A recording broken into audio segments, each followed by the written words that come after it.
안녕하세요. 웅덩이 매매법 2배 레버리지 ETF 장기 투자자 디벨로몽입니다. 2일 연속 미국 증시가 급등을 보여주었습니다. 이미 예상한 부분은 조정장에서 이미 반영시켜 놓았기에 마법의 선반영이라는 의견이 많습니다. 오늘은 3월 FOMC 내용과 파월의 기자회견 핵심 내용만 공유드리려고 합니다. 오늘 영상에서 전해드릴 소식은 먼저 연준이 0.25%포인트 금리 인상을 했다는 소식과 5월 양적 긴축에 대한 가능성이 언급되었습니다. 개인적으로는 굉장히 가능성이 높다고 생각되는데 그 이유를 설명드리고 파월 기자회견의 핵심 내용을 공유드리려고 합니다. 그리고 2일 연속 굉장히 강한 반등이 나왔지만 아직 인플레이션이 잡히지 않았고 양적 긴축이 남아 있습니다. 과거 금리 인상과 양적 긴축 때 주가 흐름을 다시 한번 살펴보고 마지막으로 웅덩이 매매법 QLD, SSO, USD 현재 매수 현황에 대해 설명드리고 오늘 영상 마무리하려고 합니다. 금일 미국 증시는 3대 지수 모두 큰 상승을 보였습니다. 상승의 이유는 두 가지입니다.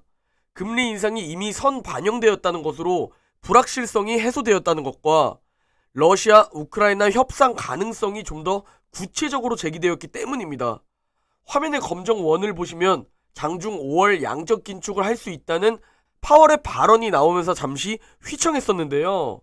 다행히 금세 고개를 들어 장 마감까지 상승하며 마감했습니다.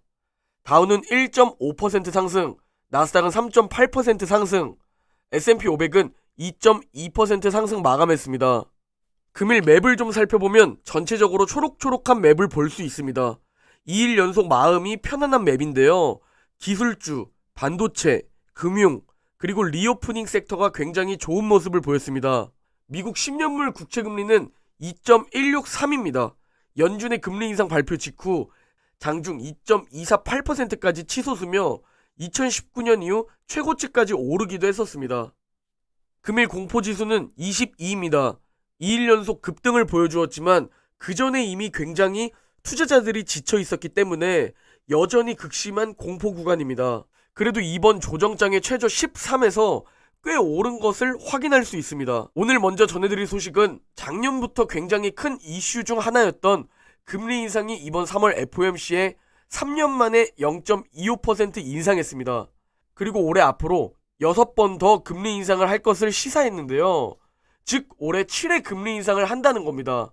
제가 계속 영상에서 말씀드렸지만 시장에서는 이미 5회에서 7회 금리 인상을 반영하고 있었습니다. 이미 예상하고 있던 횟수였습니다.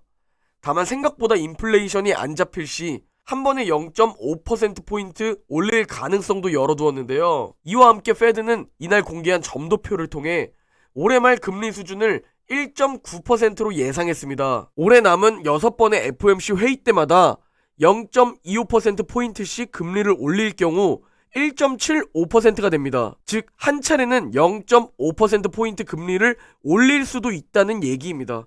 파월이 앞서 상황을 보고 0.5% 인상도 있을 수 있다고 언급한 것과 일치되는 내용입니다. 그리고 내년에 예상한 금리의 중간값은 2.750%였는데요.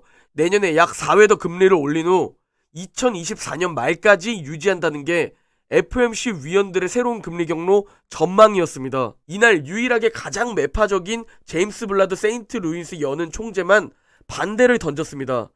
제임스 블라드는 계속 얘기했듯이 50bp 금리 인상을 선호한 것으로 나타났고요. 어제 파월의 기자회견에서 핵심 내용만 살펴보면 인플레이션 및 여러 문제를 위해 0.25% 인상을 결정했고 타이트한 노동시장의 하락과 높은 인플레이션으로 미 연준은 금리 목표 범위를 지속적으로 인상하는 것이 적절하다고 예상했습니다. 현재 불확실성의 요인 중 하나인 우크라이나 러시아 전쟁으로 인해 경제 하방의 위험은 존재하지만 FOMC 위원들은 미국 경제가 성장할 것으로 예상했습니다. 또 현재는 연준의 인플레이션 장기적 목표인 2%를 웃돌 것으로 분석되고 공급망 문제가 더 크게 지속되고 있다고 말했습니다. 또 에너지의 가격이 인플레이션을 낮추는데 어려운 결과를 가져왔으며 음식과 필수품, 교통 가격이 상승했고 현재 그 가중이 가해지고 있다고 말했습니다. 그리고 양적 긴축에 대한 얘기가 나왔는데요. 다음 5월 FOMC 회의에서 논의될 예정이고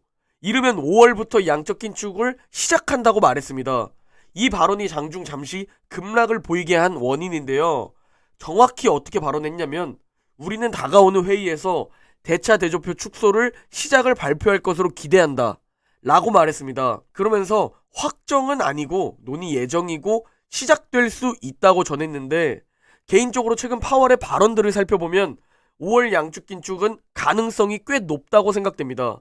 시장이 쇼크받지 않도록 지금 어느 정도 5월 양적 긴축을 언급했다고 생각됩니다. 파월은 시장의 쇼크를 막기 위해 계속 미리 언급하면서 시장이 조금씩 이를 미리 반영할 시간을 주었습니다. 또 현재 시장이 우려하고 있는 경기 침체의 가능성에 대해 파월은 높지 않다고 생각한다고 말했습니다. 그 이유로 기업과 가계는 현재 강하고 시장과 경제는 긴축통화 정책을 견딜 수 있는 위치에 있다고 생각한다고 말했는데요. 그리고 연준의 인플레이션 전망은 올해 중반까지는 여전히 높은 수준을 유지하다가 서서히 하락하게 될 것이고 내년에는 급격하게 떨어질 것으로 분석한다고 말했습니다. 그러면서 연준의 금리 인상과 양적 긴축의 정책으로 초기에 인플레이션 하락이 있을 수 있고 후에는 공급망이 좋아질 것으로 예상되기 때문에 월 단위로 인플레이션이 하락될 것으로 분석하고 있다고 말했습니다. 과거 2015년 12월 금리 인상이 시작된 후 나스닥은 한 번 다시 쌍바닥을 찍으러 내려갔었는데요. 개인적으로는 과거를 통해 현재 시장이 이미 저 부분까지도 반영했다는 생각입니다.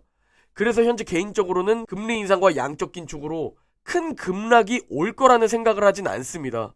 다만 인플레이션이 연준의 생각보다 더욱 심할 경우 혹은 러시아 우크라이나 전쟁으로 인해 급락이 올 수 있다는 생각이 있습니다. 과거 양적 긴축을 했을 때를 살펴보면 오히려 과거 금리 인상 때보다 충격이 없었는데요.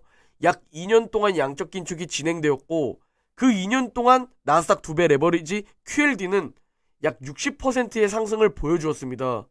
저때 어마무시한 2018년 폭락이 있었는데요. 저때 QLD의 가격은 $20입니다. 저때도 지금과 비슷할 정도로 꽤 깊은 조정장이었는데 저때 얼마나 많은 패닉셀과 많은 장기 투자자들이 떨어져 나갔을까요?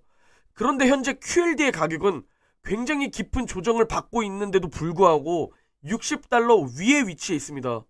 결국 그냥 보유하고 있어야 한다는 겁니다. 그냥 보유하고 있는 게 가장 어렵기 때문에 우리는 오를 땐 즐기는 거고 지금과 같은 조정장에서 줍줍하는 겁니다. 웅덩이 매매법으로 말이죠. 자, 이제 웅덩이 매매법 QLD, SSO, USD 현재 매수 현황에 대해 설명드리려고 합니다. 먼저 나스닥 2배 레버리지 QLD 일봉 차트입니다. QLD는 현재 4차 매수 타이밍이 시작되었고 어제까지 15일차 매수를 완료했습니다.